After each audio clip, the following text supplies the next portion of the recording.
हमारे पास जब माँ हमको लेने आई ऑस्ट्रेलिया की, तो हमने पूछा कि आपका संकल्प क्या है, आप हमें क्यों बुलाना चाहते? महाराज जी, आप हमारे ऑस्ट्रेलिया में सनातन का प्रचार करो। तो सच बताएं, कथा तो बहाना है, टिकट तो फ्री है, तो दक्षिणा लेते ही नहीं, सिर्फ आपको जगाने चले आए और हमारा कोई औचित्य नहीं। हमें भारत छोड़ना पसंद नहीं। और भारत में मध्य प्रदेश में बुंदेलखंड और बुंदेलखंड में बागेश्वर, ये तो छोड़ना कतई पसंद नहीं। कभी कभी जब हम बैठते हैं ना, तो उनसे प्रार्थना कर लेते हैं चुपके से, और तो सब है अनपढ़ गवार हैं, हम पढ़े लिखे कम।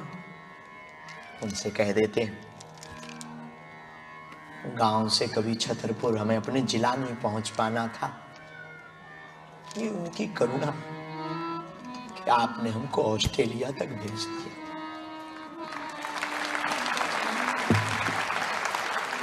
कहां कहां नहीं भेजा। आज जब बहुत से देशों के लोग और भारत के बहुत प्रबुद्ध लोग जब भारत के लिए कोई हमसे निर्णय लेते हैं, अभी कुछ दिन पहले एक बहुत बड़ा निर्णय था भारत का, एक बहुत बड़े नेताजी बैठे हुए थे, एकांत चर्चा थी हमारी।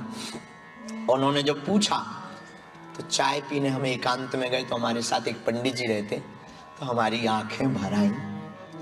तो पंडित जी ने पूछा क्या बात है गुरुजी?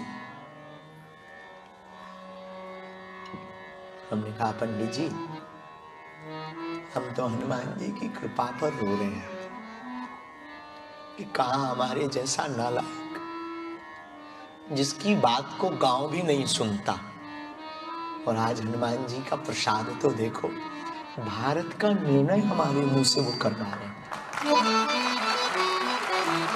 हनुमान जी के जब माँ आई तो हमने माँ को यही कहा कि आप माँ, एक ही हमारी शर्त रहती, किसी भी देश में हम जाएं, विदेशों में टिकट का पैसा लेने का प्रचलन है, हमारी एक ही शर्त रहती, निःशुल्क लोगों को आना हो, क्योंकि धर्म धंधा नहीं है।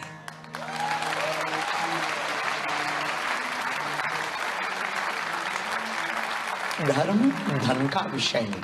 हम यहां बटोर के ले भी जाएंगे, क्या करेंगे?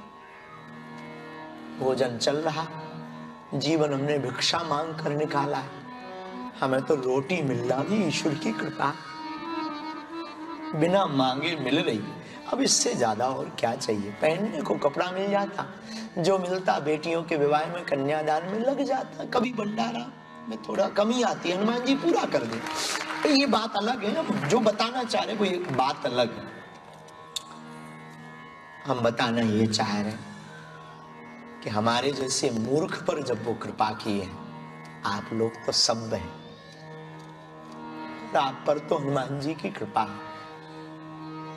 और देखो कितनी, बुरा ना मानना, बहुत धनपति ऑस्ट्रेलिया में, पर हनुमान जी ने सबको सेवा का मौका नहीं दिया, अमीरों को नहीं दिया, लेकिन एक संत सेवी माता को आज्ञा दे दी कि तुम कथा करवाओ। बुरा ना मानना, आप लोग हमारे अपने हैं, आप पर हमारा अधिकार है, इसलिए हम बोल रहे हैं। जनता जिसको चुनती वो संसद में बैठता है, लेकिन भगवान जिसको चुनते वो कथा में बैठता है, वो भगवान चुनता है। इसलिए भगवान ने कितना नहीं तुम्हें दिया, तो तुम फिर भी उसको भूल गए, तुम्हें फिर भी उसकी याद नहीं आई,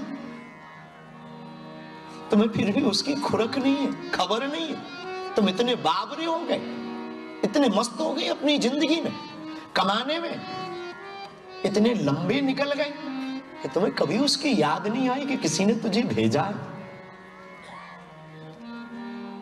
कहां से कहां, यहां बहुत से लोग ऐसे बैठे हैं जिनको भारत से यहां भेज दिया। कभी कभी हम हनुमान जी से प्रार्थना करते हैं, इनसे कर लेते हैं ऐसे ही, आप लोग माइंड मत लेना, बहुत से लोग दिमाग में ले लेते। कभी अगर प्राण निकले ना, बागेश्वर धाम पर ही निकले, ताकि तुम्हारी शरण में है।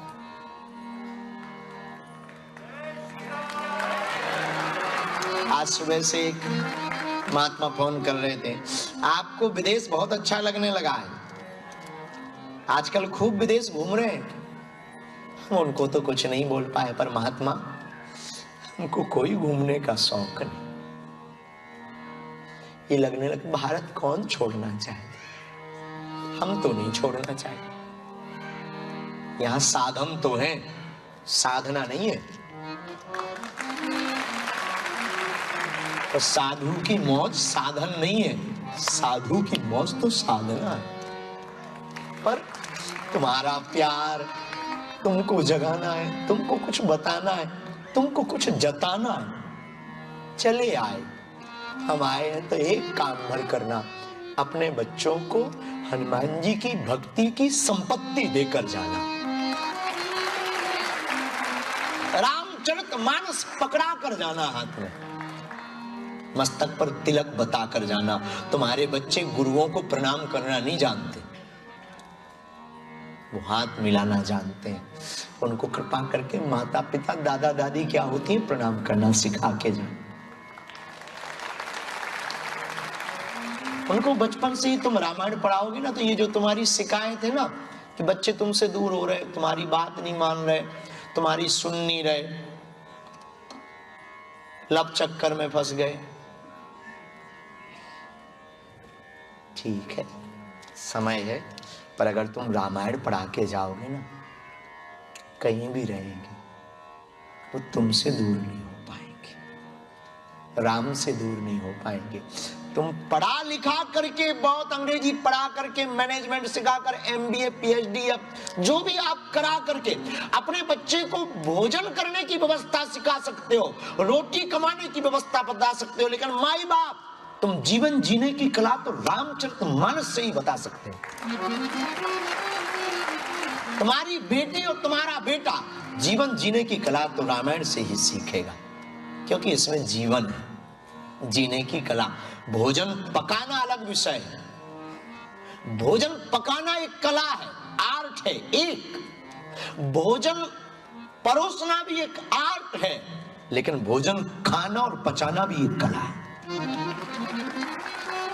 तुम अपने बच्चों को पढ़ा सकते हो, प्रबुद्ध बना सकते हो, बुद्धिमान बना सकते हो, इंटेलिजेंट बना सकते हो। साइंस के मार्ग में जाकर के आप उसको एस्ट्रोनॉट तक की अंतरिक्ष यात्री बना करके उसको मून तक, सन तक पहुंचा सकते हो। लेकिन याद रखना, अपने बच्चे को जीवन जीना तो रामचरितमानस से ही सिखा सकते हो। और आप ये किंचित विचार मत करना कि आपकी भगवान सुन नहीं रहा। भगवान को तो जो खोजे, जिन खोजा तिन पाया, जिसने खोजा उसने पाया। भगवान को धन्यवाद दो।